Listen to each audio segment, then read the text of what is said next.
ka bang? Woo! Ang ganda-ganda ng pilik mata mo. Feeling ko mas maganda pa sa akin.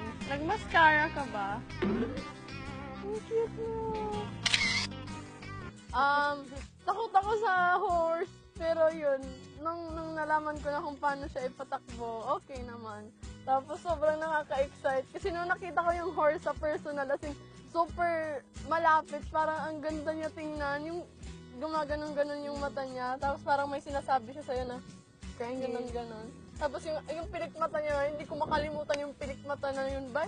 Yung alam mo parang gold yung pilik mata niya, tapos parang may false eyelashes ba? Tapos maganda yung buhok niya, parang ano,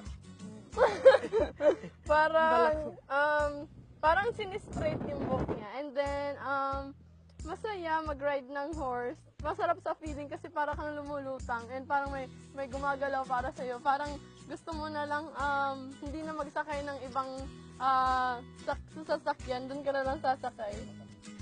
Pero hindi doon nagtatapos yung mga adventures na ginawa natin kasi lilipat tayo ng ranch. Pupunta tayo sa tinatawag na Ed Ranch. Kaya mag-ready tayong lahat at saka ma-excite tayo.